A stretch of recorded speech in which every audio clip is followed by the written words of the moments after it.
took away from the train wreck. You can blame it on the tech or the disrespect. Before you play, better button check. Button check.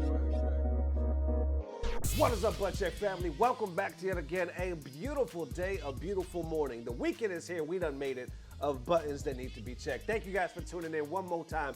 Chapters down below if you want to skip around. And of course, that sub button right there. Appreciate the time for helping the channel grow. We got some hot ones today. We's about to get it started. We also got a quick special announcement on an awesome deal. Then we're going to check some buttons. Let's go. All right, Butt Check family, real quick, we need to check these gaming chair buttons that need to be checked because we got the computer, office, and massage chair by DouxLife. So DouxLife, translated, I believe it means sweet life, has a sweet line of gaming chairs and at a sweet price. Information down below. Definitely check it out because they also have the special savings for the Button Check fam. Extra 20% off. That's right. Promo code on the screen, link down below. Definitely check it out. But first, let's check out this gaming chair. So here's what really impressed me about this chair. Not only the price, obviously, which we'll talk about that in a second, but this has the elastic and sofa-like comfort. The gaming chair also features the 2mm thick independent springs that enhance the elasticity by 45%. It has thickened and widened seat cushions that increase the seat space by 40%.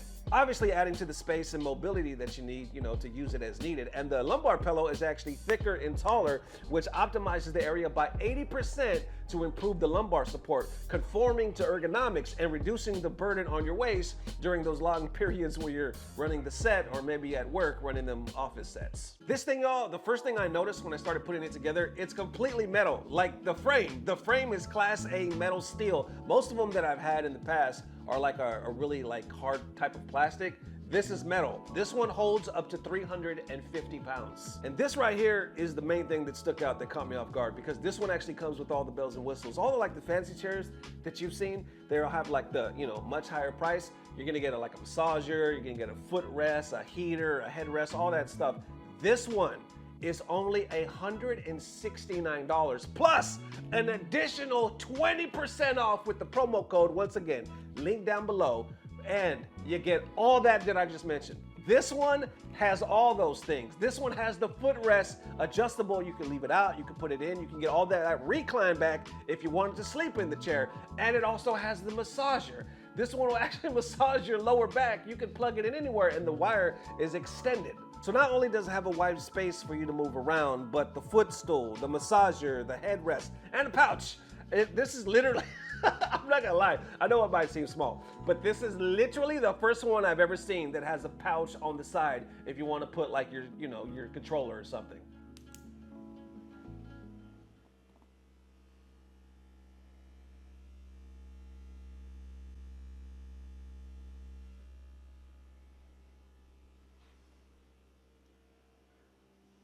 It has all of that for only $169 minus 20% right now with the promo code on the screen, y'all. I'm telling you, once I saw that, I started putting it together.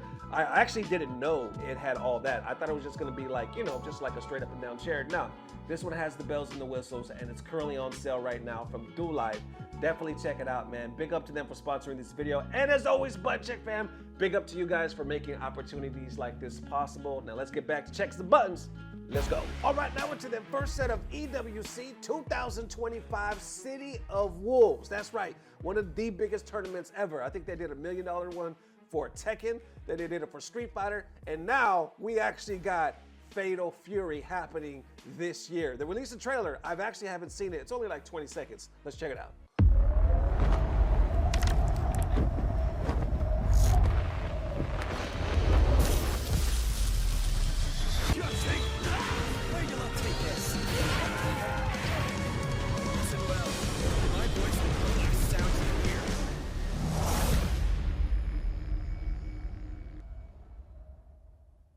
Okay, that's it. I actually thought, my bad. Maybe it's not a story. Okay, next set of buttons. All right, next up for them unexpected place. Look, real talk, we can't end it like that, all fun and games, but I don't see the money. I don't see any other further announcement. All I see is them saying it's coming this summer. You see the FGC reacting, mostly hype. People are like, let's go. Game hasn't even came out yet. Game hasn't even dropped yet, and they already got a backing like this. Not only that, I see Team Spooky. I don't know, the last time I seen Team Spooky drop a video on their YouTube channel, dropped a video with Tasty Steve. I'm gonna put the link down below. Definitely check it out. I think the video is about 14 minutes long. We're only gonna check out about a minute or two. Let's go. Of almost every competitive game at the World Cup last year. And like I was there in attendance, obviously, and it was like crazy to see it because you don't typically get stages like that for fighting games, let alone for a game like Fatal Fury or a KOF, which is right up their alley, by the way, because of the region, even more so. But once again, I think just one of the biggest things we should point out is like this is really big news for the SNK, KOF players out there of the world who play competitively, who don't typically get those huge prize payouts for games, especially not a brand new game. Not nowhere close to this type of prize pool. You know what I mean? We're talking about $60 million, like I mentioned it before, individual players for each particular game getting about as much money as some of the other biggest tours, like the main Capcom Pro Tour, you know, the Tekken World Tour, MK1 Tour, all that stuff. So it's so humongous that it's almost like if you have any interest at all in the new Fatal Fury, you gotta go for it. I mean, even people who have not been really like interested are gonna play it. Like Big Bird has talked about it. Kizzy says he's unretired, back in the game of like competitive fighting games. There's so many people out there on the internet, on the interwebs, that are actually talking about this game coming to EWC and the fact that it's getting this kind of like backing in the sense of having a competitive circuit for it. Like that's actually crazy because we know how it comes to qualify for EWC. A lot of times they were doing like dream hacks and stuff like that where players had to travel to get there, qualify for EWC, and then go to EWC. So it's not only like it's a singular event that you're looking at, you're going to see events around the world of players that come from that region playing these tournaments to make it to EWC, and that builds like a crazy story for anybody competitively like looking at the game here and in the future. There we go. All right, so I don't want to give it all to you. I can keep watching this damn video. So link down below, check out the whole thing. How y'all feeling about Fatal Fury, City of the Wolves? I'm not gonna lie, I say this a lot, but this is one of the games I've been watching. I just love the way it looks. I love the design, and it makes me want to get back to Bogus Journeys with Dirty Low when this drops. We have to hit 100. We're so close to 100. We only need a few. We have to get it. Either way, how y'all feeling? Let me know. All right, next up for them unexpected PlayStation Network buttons that have been down for I don't know how many hours, buttons that need to be checked. Let me take that back. We do know. Now, at the time I'm recording this is Saturday. I think it just came back up by the time I'm recording this. But we're gonna pick it up because a lot of people are talking a lot of shit, right? Pick it up right here with Jake Lucky. He said PlayStation Network has now been down for 16 hours with no update. Let me click on these little screenshots right here. And here you go. PlayStation Network services, some services, BAM, account management, game and social, PlayStation video, store, and direct. Matter of fact, I was just talking to Dirty Low, and he was like, where's my free game? Where's my fucking refund? He was like, I pay y'all money. I pay you so much money. I'm owed something. Let's get to some of these reactions right here. Others are like, update, we're all fucked. Or PC players are laughing. Lizard Squad still at 15 years later. Good. I don't know what the hell that was about. Other people right here saying, you know the memes are starting right here. Me trying to sign into the PlayStation Network. Yeah, you gotta force your way in. I think I've seen this one. Yeah, it breaks. Yeah, that's how people are feeling right now. Another one right here saying, trying to play single player offline game in 2025. This one has over 23,000 likes. Here's the screenshot. PlayStation Network is currently undergoing maintenance. Yeah, there's another one. This one also has 36,000 likes. What else we got? Right here, PlayStation employees right now. Yeah, trying to figure out. It keeps going. And not only that, the discussion gets deeper somehow because somehow, some way, GameStop want to pop off. They want to talk some shit. Right here, posting this saying, GameStop has made a post about the ongoing PlayStation Network outage. Bet y'all want physical copies now. Let me click on the tweet right here. Bet y'all want physical copies now. You see GameStop right here. PSN is still down after 14 hours and no one knows why. Then you see the comment right here. But gamers ain't gonna let that slide. They ain't gonna let it slide. Others are responding saying physical copies that requires us to still download the game. So really doesn't make any difference. That one has over 10,000 likes. I didn't know GameStop gets ratchet. That one has over 2,000. Let's see what else they got. GameStop isn't failing because digital. GameStop is failing because GameStop. And GameStop continuing in this actual thread that I'm reading right here saying, power to the players. Others are like, GameStop really having these moments right now. And then let me click on this. Let me see what else we got. Others responding saying, stop giving us 20 cents for a game. They worse than the pawn shop, ain't they? They gonna give you shit. Then somehow, Krispy Kreme.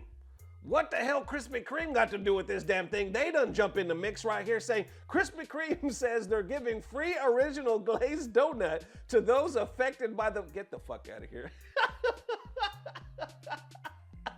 They're giving away glazed donuts, y'all, to those affected by the PlayStation Network being down only today from 5 to 7. What's really good? And holy shit, if that ain't the truth. I just found it. I just clicked on it. Look, this is the official account. Krispy Kreme. Calling all gamers. This PlayStation still works. Grab your free original glazed donut today from 5 to 7 because sweet rewards don't need a server.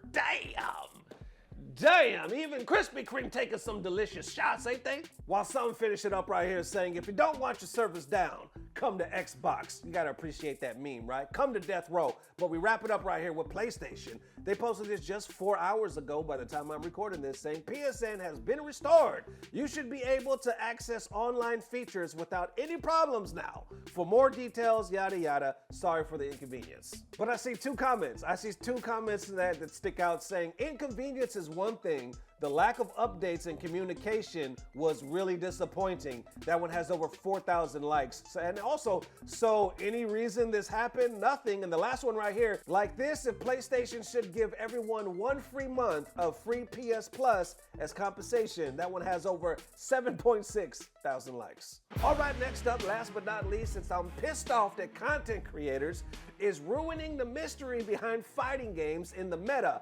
Buttons that need to be checked. That was a weird ass title, but it's gonna make sense, kinda. It might not, because it involves DSP. That's right. I want to thank Jersey or Joe Oaks 90 for tagging me in this story. Says, don't want to give DSP too much spotlight, but wanted to get your input on this. I'm sure Dirty Low, I wish I could include him in this one right now, but he is, I don't think he's here by the time I'm recording this, but we have a video. It's a small clip. He might make an interesting point. I haven't seen the whole thing. I haven't, all right? So we're gonna watch it. We're gonna get some opinions. Let's see. Now, on day freaking 1 of anything new being in a fighting game, you've got hundreds of fucking try-hard creators who are running the gauntlet of testing, who are sitting there in the lab, who are recording and uploading and montaging. And here's how you beat this. Here's how you stop that. Here's how you do this. Here's how you beat that. And within like 2-3 days of anything new being in the game, you've already got how to beat the new character. But the character just came out. Like, can we play with the character before you basically tell the entire world how to make them worthless in the game? Really? Can we, like, play the fucking game and have fun with it? That whole entire era of that time of discovery feels fresh, feels exciting and new when a new character or a new game comes out, and now you can explore for yourself. That has been absolutely destroyed by the internet. Because now, on day 1 on YouTube, day 1 on Twitch, here it is. Here's everything you need to know. Put absolutely no time or effort into playing or learning for yourself. Just copy what we're sharing with you. Oh, by the way, like the video, buy my merch, and send me super chats and fucking memberships because I just fucking spoiled the entire game for you. And to make matters even worse, back in the day, even when tech was shared with the internet, okay, the entry level skill check was that the games actually had execution required, all right? Even if you knew the top tier stuff to do in any fighting game, you would have to sit there and practice endlessly in order to get good. And since the games weren't at home, you had to pay to go to the arcade, you had to wait in line, so you basically had to put in the time, effort, and money to get good at fighting games. Today, every single fighting game is baby mode. Meaning you don't need good execution. You don't need to sit there and practice too much. You could literally sit there for an hour with any character and probably learn all of their top tier combos because none of them are hard to execute at all. You just need to know situationally what to do and then just practice a little bit so you get the muscle memory and you're good to go. Why do you think it is that when you actually play fighting games now and you're playing the meta, I mean, oh, I'm playing against a Cammy. Every fucking Cammy plays exactly the same because they all watch the same videos, they all practice the same tech, they all know the same meta, and they all play at exactly the same level. So if you know that throw loops are dominant in Street Fighter 6, guess what? Every Cammy you fight will be doing the same throw loop, and you'll be doing the same guessing game, the same gambling chance that you break out of the throw loop or not. And what happens is the game becomes incredibly repetitive and boring. It's just the same thing every single time you play it because everyone's copied each other. It was never like that back in the day. I want to emphasize with all of you, it was incredibly fun the entire first few months to year of any new fighting game being out because it felt fresh and new. Everywhere you go, you'd play something different you'd never seen before. It would just be so much fun. In this case, the games are destroyed within weeks. You know, why was playing with Mai Shiranui so fun yesterday? Because everyone was experimenting. No one really knew what they were doing, right? And by playing that first day, it felt fun and fresh and interesting. You could try mix-ups. You could try setups. It was great. Within 1 week, everyone will already know everything that Mai Shiranui can do because all these idiots are going to fucking post it all over the internet and explain in heavy detail, here's how I analyzed it all, and here's exposing everything to the world. But again, because there's no actual execution required to play these games anymore, you're making it so any fucking mouth-drooling idiot can now play the game at a meta level because you're exposing the meta for profits. So there we go. There we go. Because you're exposing the meta for profits. How y'all feeling about that? For one, let me say, as a content creator going on 8 years, there's no profits. There is no fucking profits. Trust me, there is no profits. You can make, let's say you make a game for meta, somebody that's well known, I don't know, let's say a Brian F or something like that. If just that one video, because they're not gonna make a whole series. Rooflemonger's good at doing that, right? He'll like do a breakdown and whatnot. Who else? I'm sorry, there's a whole bunch. They don't really come to mind, but the chances of you like really, oh, this is gonna pay my rent this month on this one series, not so much. That's not how that shit works. YouTube is a fucking beast, right? And the FGC is very small in the scheme of things. These fucking profits people talk about every now and then, they're imaginary. No, I'm not saying you can't make some, because definitely there's big names in the community overall. Overall, with the years they put into it, their Twitch, if I could talk, their Twitch streams, their contracts, if they're signed, they're sponsored, numerous sponsors, then okay, they're pulling in something, right? But not just off this one concept that I'm making a combo video. But I will say, like, to play devil's advocate, right? I do think there is a way, because I've seen it every now and then, people will say, oh, if you do it a certain way, you will spoil it. There's a way to do it whereas if you leaked it, you did it too soon. People are real big on that, right? If you do it before Capcom releases certain shit, they feel like they were robbed of a certain experience, though they will get pissed at content creators. Now, it doesn't really happen too often, but you have seen it throughout the years. And even with that, though, it's not so much meta. It's more so just revealing who's in the character, the upcoming announcements, surprise shit like that. As far as though overall, the attitude of, man, y'all are robbing us by exposing the meta, because mine just dropped and now day 2 and week 1, y'all done put everything out there. So now everybody plays the same, does the same thing, because y'all done ruined it. Isn't that the point? Like, because when a character drops, the first thing, like anybody FGC, they're looking at the notes, right? They're looking at, okay, what's plus, what's minus, what can I do? The people that are really into it, and the casuals don't really look at that shit, but they're just gonna play. And more so what the casuals are gonna do, instead of reading all that scientific shit, they're gonna look at videos because they wanna learn. And yeah, you could say, oh, it's easy, it's brain dead, you don't really need that if you're using modern controls and yada yada, but you're still gonna look at videos to see what they can do. And then usually what people do is try to put their own spice on it. I remember back in the video game days, we would have to we would have to ride our bikes to a certain arcade or fucking gas station, because that's where they have a cabinet for Street Fighter 2, and we would play, and we would literally have to ask a kid we've never seen before, how did you do that? show me how you do that, and I'll be damned if a lot of these sons of bitches wouldn't show you because they didn't want you to know. They would hide the tech and keep the tech as much as they could, and it was so, but the way that they would cock block in the game was ridiculous. But when you met somebody who was cool and they would show you how to do certain things, I remember the first time I learned how to do a standing blade kick with Guy with Street Fighter 2, about my damn life changed. Anyway, when you met somebody that showed you the meta, damn, it just took everything to a whole new level. And yes, that was exciting, but you know what would have been even more exciting? If we would have had more meta. You know what I'm saying? If we would have had like magazines and online searches or whatever that could show this and really make us like dive in deep to unlock true potential. And once again, I know it's DSP.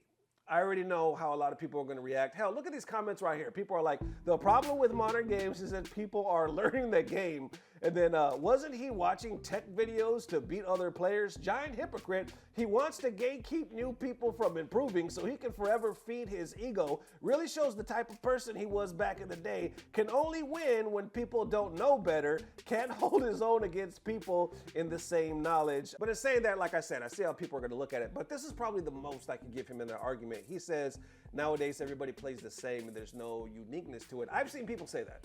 I have seen a lot of people, even pros, say that with Street Fighter 5 and Street Fighter 6. They're like, there's no, you can't look at a character without seeing a name and tell who's playing it because it looks like a lot of people play the character exactly the same way. As opposed to like Street Fighter 4, when you could just see a character, certain movements and how they play it, you go like, oh, that's PR Balrog, or oh, that's Momochi, because everybody seemed like there was uniqueness. I don't know if that's really what he's getting at though, because it seems like he's talking more about meta and not the actual state of the game. The biggest complaints he's having is like the games are too easy, they're all brain dead, and if you release meta too soon, everybody consumes it and they end up playing the same way. So anyway, like I said, there it is for now. How y'all feeling about that argument? Is the release of meta too quickly in content creators ruining the state of excitement for fighting games? Let me know. And there it is, ladies and gents. Definitely let me know how you're feeling. Thank you guys for the amazing love. We will see you soon. If not today, not today, if not tomorrow, definitely the next day. And big up for DouxLife for sponsoring this video. Honestly, y'all, that gaming chair is legit. And it's super in budget because not only is it like $160 something, but you also get the 20% off on top of that. So link down below, check it out. Love y'all, see you soon. I don't know what it is, but I know it's about to get better. Love y'all, fella. Peace. Blah, blah, blah. Subscribe. Will this work for you? I can't seem to find my license, but...